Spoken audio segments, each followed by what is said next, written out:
trust me? So many times in my life, when I have faced challenging situations, you know those storms that they've been talking about since you've arrived here, I see the image of God, not Aladdin, just so that you know, but I see the image of God extending his hand to me and asking, do you trust me? And then inviting me to take that leap of faith and to jump. Do you trust me? I Googled the definition of trust because that's what you do when you're preparing for a talk, just so you know, if Casey asks you to do something like what he did to me here. And this is what it says, that trust is a firm belief in the reliability, truth, ability, or strength of someone or something. I love those words. A firm belief. It's not like, oh, I hope he's trustworthy. It's not just wishful thinking. A firm belief. Is God trustworthy? Is he reliable, truthful, capable? Is he worthy of your trust? When Aladdin extended his hand to Jasmine in that clip, inviting her to trust him, she had no idea who he was or his character. And in no way could she have had a firm belief that he was trustworthy. And on top of that, like, my goodness, he was asking her to jump off a really high building, right? As a mom, I would have been like, what are you thinking? Come on, seriously? Jasmine took a risk with a guy that she knew nothing about. And luckily, because it's a Disney movie, it worked out, right? But unfortunately, for so many, and maybe it's even you here today right now, God does feel like that complete stranger. Where we're like, I don't know. I don't know if I can trust him. But when we take the time to look at salvation history, and by that I mean the story of how God came to rescue us from sin and death, and to restore us and return us to himself, that is told throughout history, we come to realize that God has revealed who he is to you and me, and that he doesn't need to feel like a complete stranger. Salvation history is made up of story after story after story of God is extending his hand and inviting us to trust him. And over again, we, his creation, questioning, doubting, and walking away from his love. Now, I'm not going to go through all of salvation history and pull out all, the Bible stories and go through all of that. I'm just going to touch on a few this morning. And you take right back to the very beginning, to Adam and Eve, and you think about it. They had everything. It was paradise. They walked with God every day. How amazing. And God asked one thing of them, that they would not eat of the tree of the knowledge of good and evil. He extended his hand, inviting them to trust him, to trust in his wisdom. But they doubted and they questioned and they took that bite. And then when you jump further on in scripture and you come to the Israelites in that famous story, where they're enslaved by the Egyptians, and it was for 400 years, right? And then they cried out to God, and in his love and in his goodness, he responded, and he sent Moses to free them. That famous, let my people go, right? When he went up to Pharaoh. And in those moments, God proved who he was to them. That he was more powerful than those Egyptian gods. And through the plagues and all of that then Pharaoh let them go. And then as the Egyptians were pursuing them, he parted the Red Sea. And it says that they walked through on dry ground. And I love that. It wasn't a little mushy. It wasn't, soggy. That he proved that with him, all things were possible. I can just imagine walking through that. Well, I think they were running probably, but like that in awe if they were able to take it in. At the power and the strength of God and how he displayed that in such an incredible way. And then when they ended up into the desert, right? He provided once again for their needs with a manna and quail. Wow. God was showing them that I will take care of you, that I love you. And what do? It's like my kids at supper table, right? It's like they complained. They got tired of the food, right? It was getting a little boring. And they were grumbling over the weight. And then when Moses went up the mountain to receive the 10 Commandments, he took too long. And they reverted back to their old ways. They built a golden calf and they worshiped it. How quickly they forgot who God was. All the ways that he had displayed his love, his provision, his strength, that he was trustworthy. And yet they walked away from it. After this, there's just a continual cycle of crisis and crying out to God and God's faithfulness and responding. And then things are good again for a while. And then after a while, they start to forget and get, and then that just cycle keeps going and going and going. Right down to you and I here right now. Right here, right now, because we are also part of that story. Even though we as God's creation have proven over and over again our unfaithfulness, God's response to us has proven his love, his patience, his generosity, his mercy, his reliability, and his strength. To the point that he died on the cross to make heaven possible for you and I. This is who he is. He has proven to you and me that he will never stop pursuing us. This is who he is. Our scripture theme for this conference specifically focuses in on the promise that God made to a man named Abraham and how his life story reveals to us in a beautiful way of God's faithfulness. And in Hebrews 6, verse 13, this is what it says. When God made a promise to Abraham, because he had no one greater by whom to swear, he swore by himself, saying, I will surely bless you and multiply you. And thus Abraham, having patiently endured, obtained the promise. At that moment in Abraham's life, I'll give you a bit of a backstory, a really quick backstory here. Things were pretty good. He had a home, he had a beautiful wife, he had lots of relatives around him. And in the midst of his ordinary life, God extended his hand to Abraham, inviting him to trust by leaving everything that was familiar and to go to a land that God would show him. And then God made a promise that he would bless Abraham by making him a great nation. What I find so amazing in this story, you guys, is that God never told Abraham where the land was or when that promise would be fulfilled. It's kind of like he left out those details, right? But Abraham fully trusted God and left everything. He grabbed hold of the hand of God and took that leap, not knowing where it would lead him. It led him to the hallway.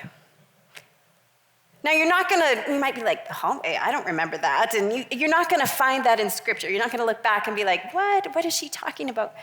This is something that my husband and I, Pierre, kind of use to describe those moments in our life, where God extends his hand to inviting you to trust him, and you walk through that door and you close it behind you, but he hasn't shown you where that next door is. And so that hallway is that place between two doors where you wait. You wait. You wait for an answer to prayer. You wait for your vocation to be confirmed. You wait for your future spouse to be revealed. I'm sure some of you are hoping that's today. Or the promises God made to be fulfilled. And sometimes the hallway, this is the hardest place to be. Because it's in the hallway where your faith is put to the test, where our trust in God is put to the test. And when you think about it, often in the hallway, we respond in very different ways, right? And often it's not in contentment with the wait. Often in that time, we can become very anxious, focused on what we don't know, right? And that's all that we're focused on. We want to figure it out. We want to know where we're supposed to go. We want to, and I'm like that. I get it, right? And it steals our peace and our joy. Right? Because we're so focused on what we don't know. Or we can become very forgetful in the hallway. Forgetful of all those ways that God has proven his faithfulness. All the times that he's answered prayers, spoken to us, whether it be through Scripture or through a talk that we've heard, or in those ways that we've felt his peace. How quickly in those times of waiting, we forget. We forget. We can also become very distracted and bored in the hallway.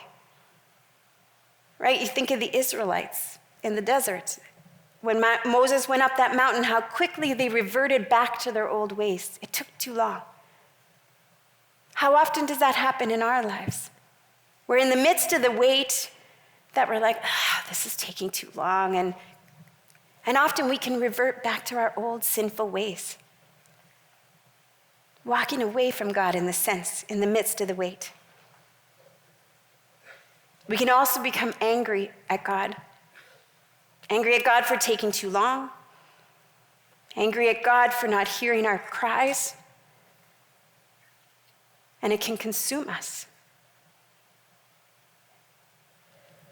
I admit that there are many times in my life where I have found myself in the hallway, not content with the knowledge that this is where God has me right now, but instead questioning God's wisdom, questioning his timing, and I've found it incredibly difficult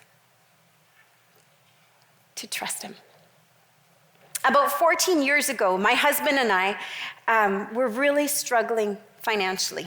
Anybody here struggling financially? I think that's the university's lifestyle.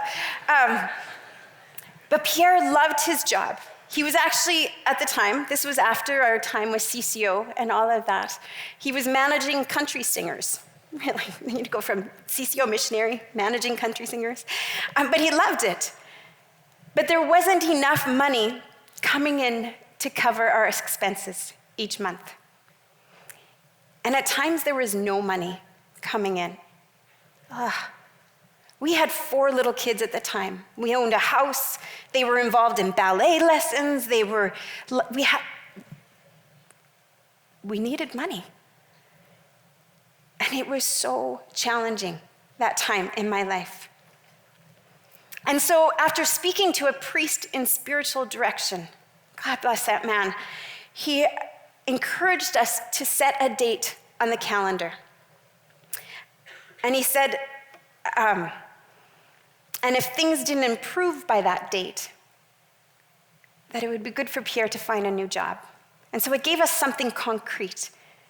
And that date came and went, and there were no changes. And so together we made that decision that he needed to quit his job and to look for something else, not knowing what that was, not having a clue what that would be.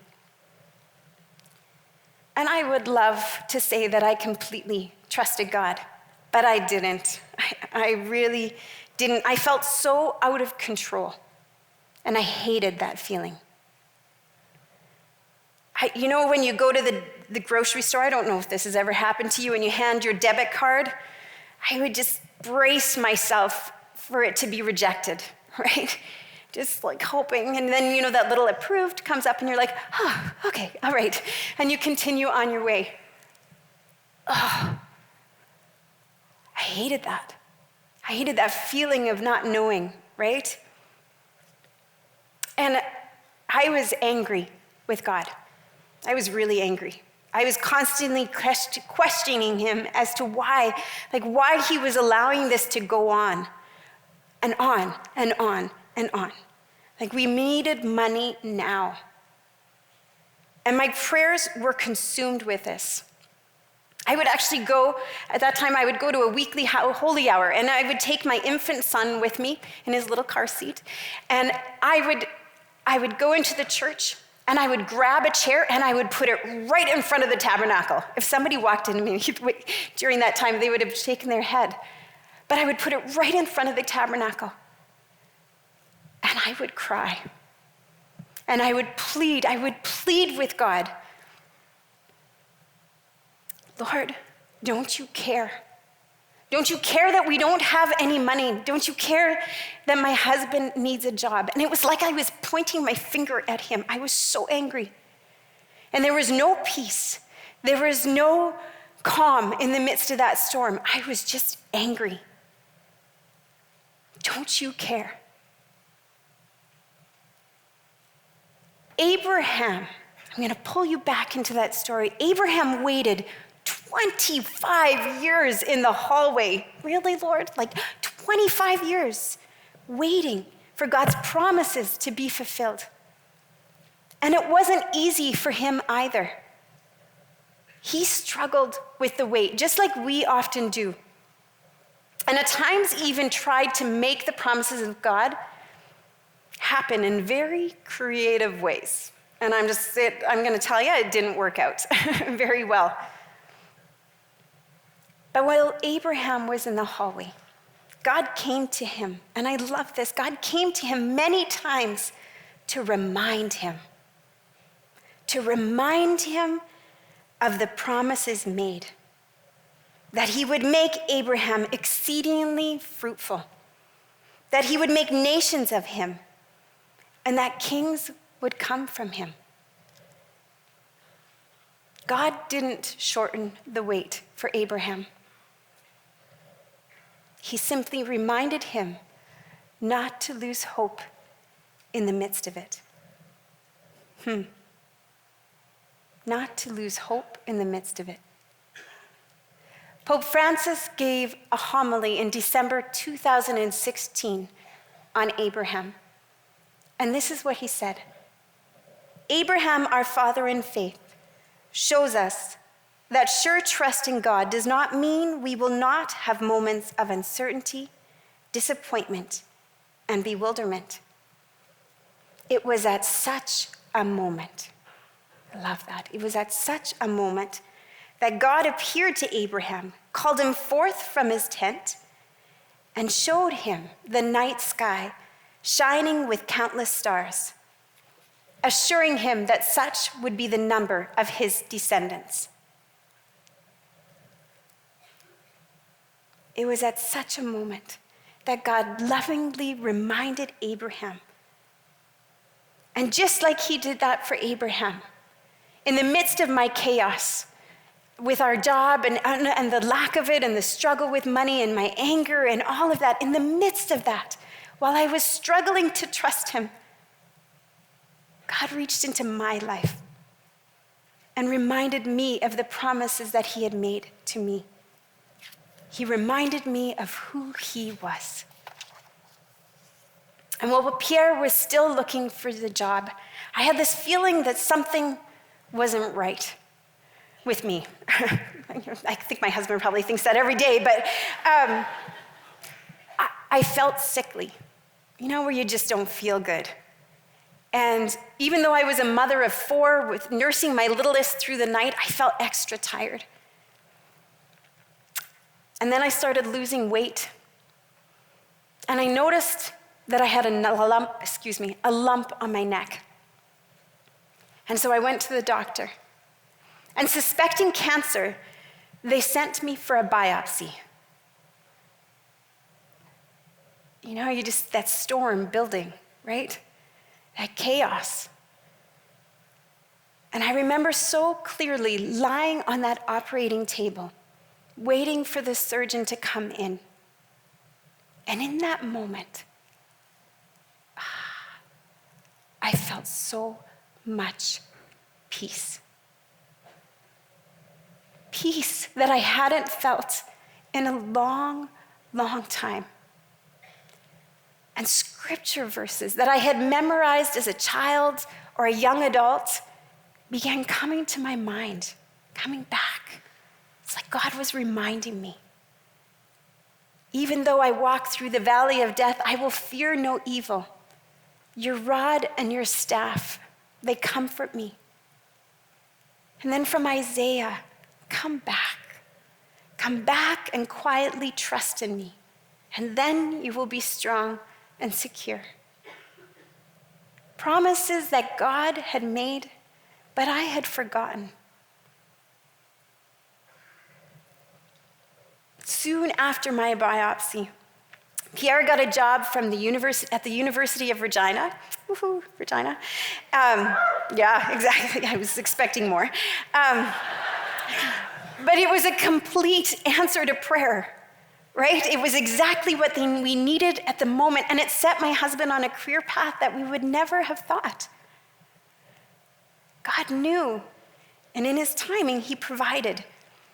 And very gently, God began to strengthen my hope and trust to him, to the point when I received the news that at age 32 years of age, with 4 little children, that I had a rare form of cancer. You guys, I wasn't devastated. I actually wrote in my journal that I felt like I was curled up inside God's will, that I had a mission, that I had something big that I could now offer up for others as a prayer. And I really did. I clung to the promise that he would only allow this if good could come from it. In that homily given by Pope Francis, he went on to say this: hope is always directed to the future, to the fulfillment of God's promises. May the example of Abraham teach us to not be afraid to go out of our tents, our limited outlooks, and lift our eyes to the stars. Isn't that beautiful? To go out from our tents, our limited outlooks, and to lift our eyes to the stars. Yeah, that sounds wonderful. But how do we practically do that? How do we do that when our life seems chaotic or frightening, or we feel stuck and we have no idea what's next? How do we come out of our tents like Abraham and look to the stars? How can we experience hope in the midst of the wait? I have a meditation book that I use almost every morning to pray with, and it's called Divine Intimacy. And it says this, in preparation for my talk, I found this, and it just was so fitting. It says, every time a wave of discouragement tries to carry us away, we must react against it by anchoring ourselves in God, by a simple movement of trust. And even if our spiritual life should be reduced for certain periods to this exercise alone, we will not have lost anything, but will have gained much. A simple movement of trust. It doesn't need to be complicated, you guys. The ways that we can anchor ourselves to God are in the little things, those little moments that we place our trust in him. Maybe it's memorizing a scripture verse. It's something that speaks to you, so that wherever you are, whether you're on a bus on the way to the university, or you're at home, or you're in the midst of a coffee shop, that God can use those to remind you of who he is. Memorize them so that they're imprinted on our hearts. You know, our scripture theme for this is such a great one. From Hebrews 6, verse 18 and 19, it says that we who have taken refuge might be strongly encouraged to seize the hope set before us. And we have this hope as a sure and steadfast anchor of the soul. Memorize it. Don't just be like, yeah, that's a cool theme for the conference, kind of thing, or I like the look of the pamphlet. Memorize it so that wherever we are, that we can be reminded of who God is, and reminded in the midst of those chaotic moments in our life, in the midst of those times of waiting when we need to remember.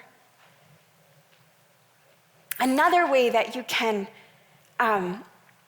anchor yourselves to God with a simple movement of trust. Our Catholic faith has such a beautiful way with the acts of faith, hope, and love. There are times where I'm just like, okay, Lord, I believe in you. It's just making those statements and reminding yourself of who God is.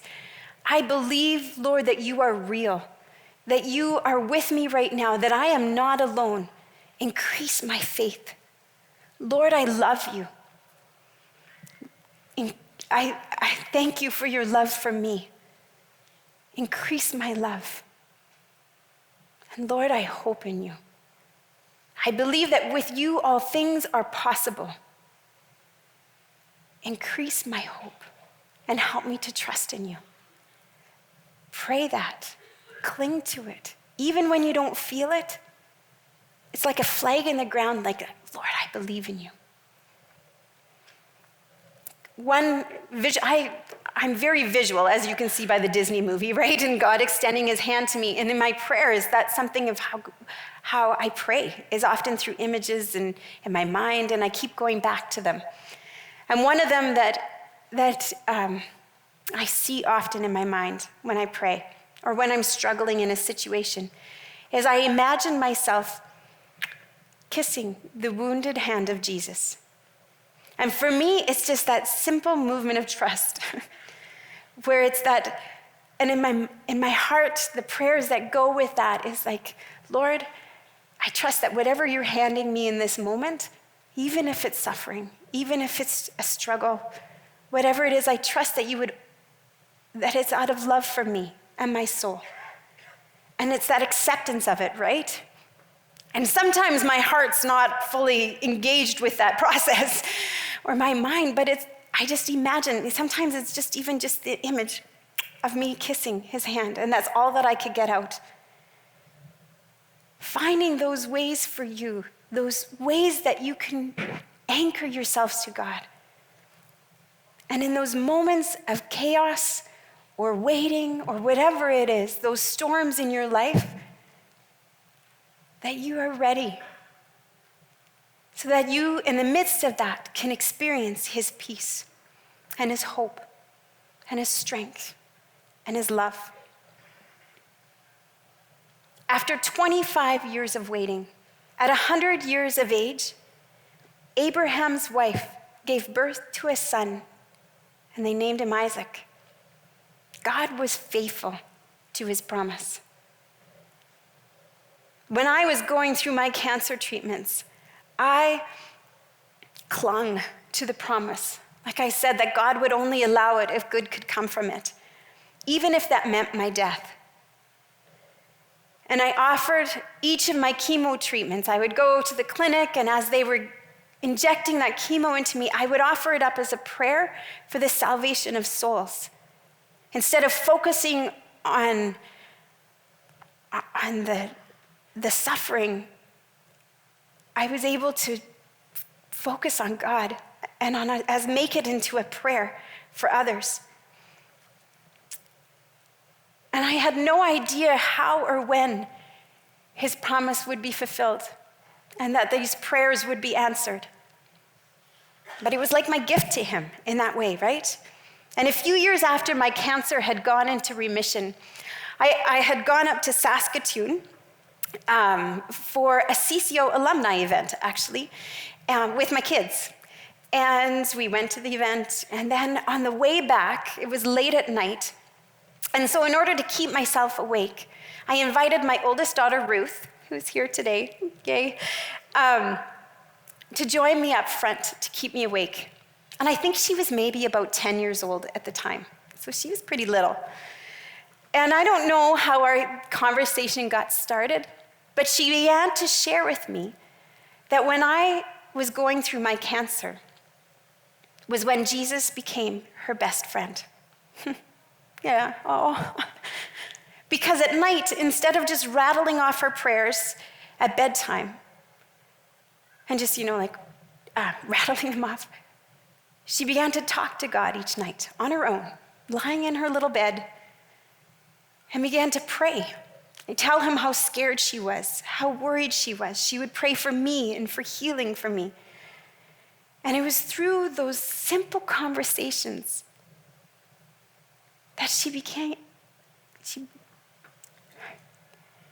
got to know Jesus as her best friend.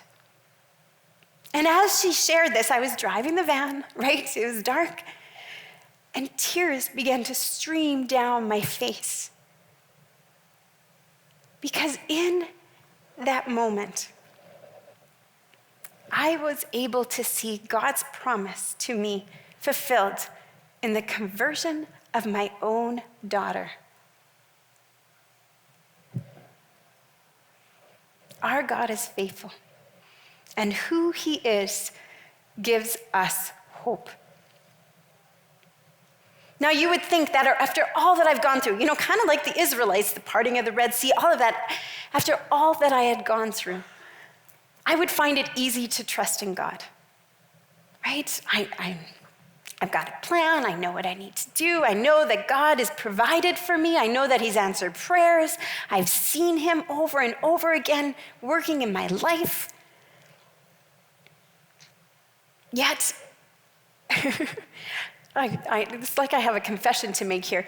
When I first received, it was this August, I received the email from CCO head office asking if I would be a keynote speaker here at Rise Up. I was at the net training at the time, and I opened up my email, and there it was. And you know what my first response was? Oh, crap. I actually said that out loud. I was in the bedroom by myself, and that was my response. And immediately, all those fears began to rise up in me, right? It was like, because God was asking something big of me, and I'm like, oh no, and that fear of disappointing, that fear of it just seized hold of my heart, right? And in the midst of all those emotions, that image of God extending his hand out to me came to mind. Do you trust me? Do you trust me? And inviting me to take that leap of faith. Even after all the times that I have doubted and questioned and struggled with his provision, he never stops inviting me. And I want to make this clear. He never stops inviting you either. God isn't surprised by our weaknesses, by our doubts, or our concerns.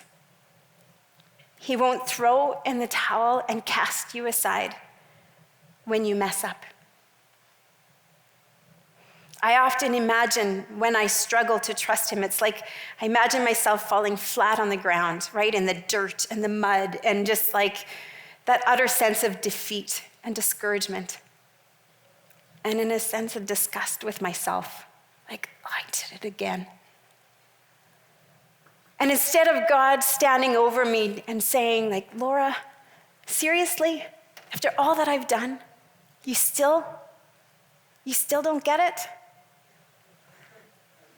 And then walking away. The image that I see is of Jesus getting down on the ground beside me, right beside me, and quietly and gently reminding me of who he is. I love you. I'm here with you. You're not alone. With me, we can do it. And encouraging me to get back up again and to begin again. Who God is not determined by who we are or how we behave. His love for you is constant, and it's forever. In Psalm 103, verse 17, it says that the steadfast love of the Lord is enduring. Cling to that. Let him remind you of that this weekend. The God who knows you, everything about you, all your struggles, all your chaos, all whatever it is, your joys, everything. The God who knows you and still loves you knowing all of that is extending his hand to you today, asking that question, do you trust me? And is inviting you to take that leap of faith and to jump. And maybe for you here today, maybe it's making that decision to put him at the center of your lives. Maybe that's what God is extending his hand to you today. Or maybe for you, it's that decision to recommit your life to him, to begin again, to put him first, to anchor yourselves to him again. Maybe it's that invitation to you to let go of that sin that you've been holding on to, that you've been clinging to, and you won't let go. Do you trust me? And with firm belief, today, you can seize hold the hand of God extended to you, knowing that who he is